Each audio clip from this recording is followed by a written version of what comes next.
Hey guys, welcome back to the channel. We got a ton going on in the garage today to make a front four-link work in a custom frame with an axle that has a truss on it that was never meant to have a triangulated four-link. There's just so much we got to do. So let's get to it.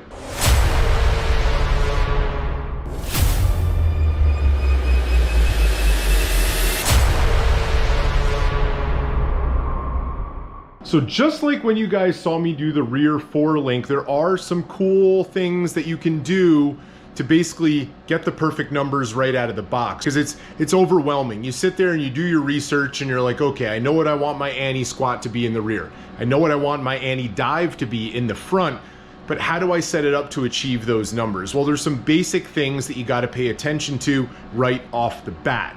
Number one, most important thing, the separation between your lower control arm mounts on the axle and your uppers, just like we did in the rear. So in the front, you're gonna want the separation between those joints to actually be 25% of your measured tire size. Your tire says it's a 40, it's not a 40. Put a tape measure on it, you'll be disappointed. You sit on a throne of lies.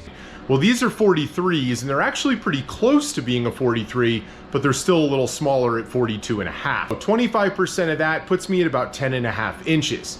Now, that makes it complicated, as I said a minute ago, because this truss was never designed to have a triangulated four-link. So if any of you guys saw me install this truss, you know that this is the swap truss for a JK, JL, or JT onto a Super Duty Dana 60. And I originally put it on here because I was originally planning on doing a three-link, and that would be perfectly fine.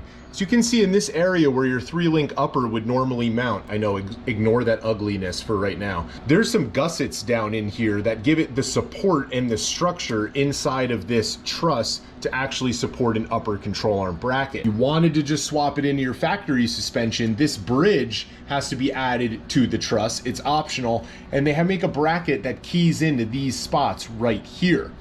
But in the center, if you're doing a four-link, there's no gusseting inside this truss, and it's not meant to deal with the strength and the pressure and everything that comes along with a four-link. So I got to do a lot of gusseting to make that work. You guys just saw a second ago those ugly brackets sitting up there kind of floating off in nowhere land.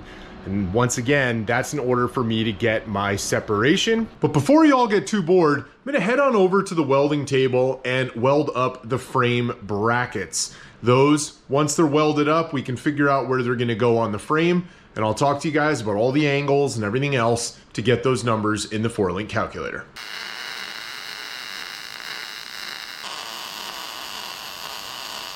I actually took the brackets and painted with weldable spray paint the inside, the place that you're never gonna have access to once these are attached to the frame. So this is where it becomes really important to know what your wheelbase is gonna be. I already know what mine is. I've triple checked it to make sure that the axle is square and aligned off of the rear axle. Then I made sure that the axle was centered between the frame.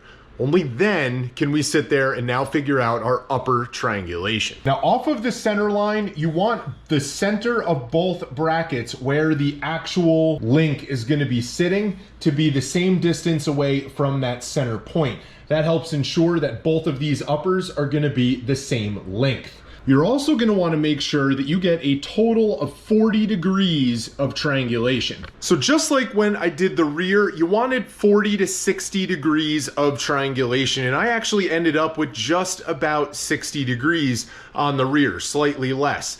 That's going to give it that strength for those lateral forces that get put on that axle when you don't have a track bar. In the front, it's almost impossible to get 60 degrees of triangulation because you have to work your upper links around your oil pan and your engine's components. I basically bolted on my alternator and power steering pump bracket. The other side of my motor would get my air conditioning, but they make a relocation kit where I can mount that up next to the passenger side cylinder head. So when I add AC, that's what I'm gonna do. But down here, I basically just did a line of sight, basically pointing it in the general area of the frame where I want to mount my bracket, where my upper link is going to clear everything. Once everything was confirmed to fit, I took a measurement with a digital protractor. I was able to sit there, take the center line of my axle and line up the digital protractor, and it told me that I had exactly 20 degrees. You're gonna wanna make sure that the other one also has 20 degrees. So 20 degrees of angle on my uppers, and then an additional 10 on each side for my lowers equals 40 degrees. So at that point, I tack welded the upper brackets into position. Once that's in there, your brackets are basically in their forever home. Now, if you remember, those upper brackets on the truss were kind of hanging out in the middle of nowhere. I made some cardboard templates for some gussets, transferred those down onto some 1/4-inch plate, cut it out, tack welded them in position, making those upper brackets much stronger. I'll still have to add a little bit more plate to the top of them later, but for right now, that should hold them and support them in place. But I want you to take a quick look at something back here in the rear. Both the upper and the lower basically attach at the same point on the frame. Now, they're not exactly the same length, and that's because of the triangulation, but they're very close to being the same length. Typically on the front of a 4-link vehicle, especially one that you're going to be driving on the street, you want your upper links to be about 25% shorter than the lower links. And the reason for that is your pinion angle.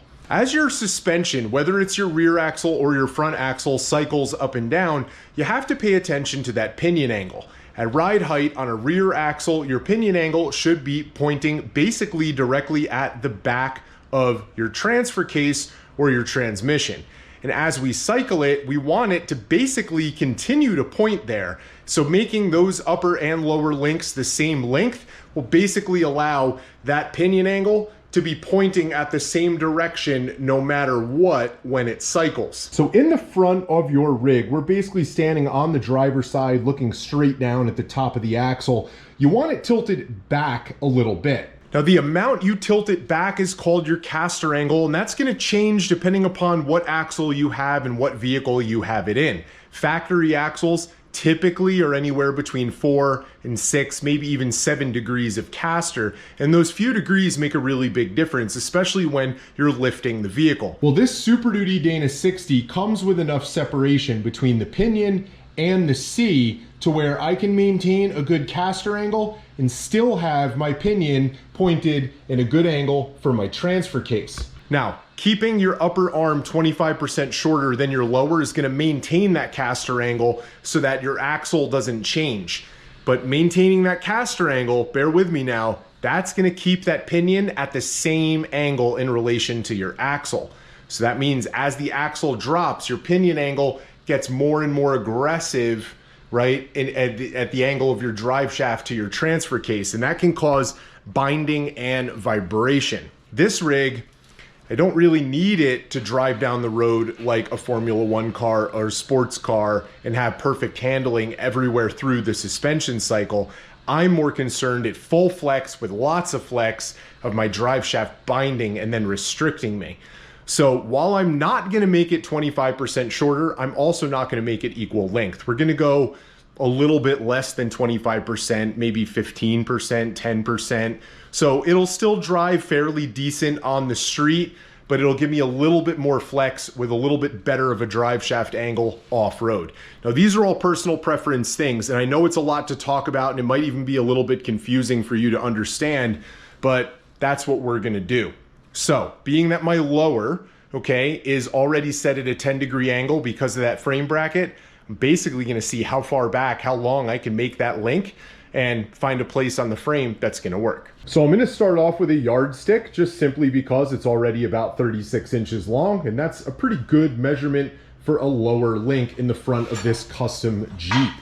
So I'm basically gonna take the end of it, center it in my bracket, and have the link aligned with the sides of my bracket so that I know it's at about 10 degrees. And then we're gonna come all the way back, basically see where it ends up. I'm gonna tack a lower bracket in there, we're gonna make a link, and then I'm gonna start with the upper. My quick way of doing this, basically just to put the end of the tape measure on the end of my jam nut here, and then just crank down the jam nut until I have the minimum insertion that I want.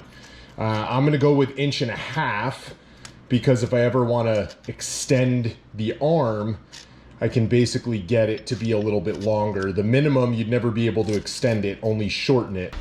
So we're gonna take the threaded bung and now thread it up to the jam nut. Now you're gonna wanna measure from the center of the bolt hole to this edge on your input, on your threaded bung, because from there, you're gonna wanna subtract that, right? So to get your tube length. So I'm at 3 3/4. 3 3/4 times 2 is 7.5 inches. I'm gonna get my overall length, bolt hole to bolt hole on the frame, subtract the 7.5 inches, cut my tubing, and then I know my link is the right length. We're gonna basically take our end, slide it in there, and then tape it in with some painter's tape. So I've already made all 4 of the front links and they all fit really well. What you didn't see off camera was me welding in all that gusseting and everything that I showed you guys earlier. But I also had to spend a little bit of time figuring out how to tie those 2 upper mounts together to give them the strength back. As I mentioned earlier in this video, this truss was never designed to have these 2 brackets sitting up here. So I basically used a piece of cardboard and made this template. And then with it in place allows me to weld to a nice spot on the bridge, all the way around both upper brackets, as well as to the original upper 3-link bracket. Upper 3-link bracket had gussets underneath it in the truss. That was a spot that Artec designed into it to be super strong. So I basically cut the bracket down and I'm using it to tie all of that back in. We should be good to go, but now we're gonna burn it in. All right, guys, the garage is a mess. Here they are, complete and painted. The lower in there, it's actually at less than a 10-degree angle. It's at like an 8.5, which is really nice. We have the upper right up there. You can see the lower on the other side. The angles for those are really nice. Going back to clear everything to the frame, you can see what I did here with that top plate now that it's all finished, welded, and painted. But the angles look really good. And you can kind of see it from back here, what the angles there kind of look like. So really happy with it. Overall, my numbers are really good. You plug everything into the 4-link calculator the same way that you would have done it with the rear. If you're not sure, go back and watch that rear video. It basically shows you step by step how to plug everything in. It's not all that hard as long as you start off with that front separation, right? 25% of the tire size.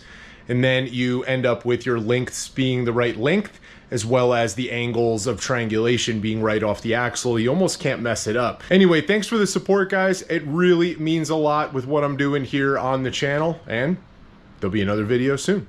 Get out there, build something.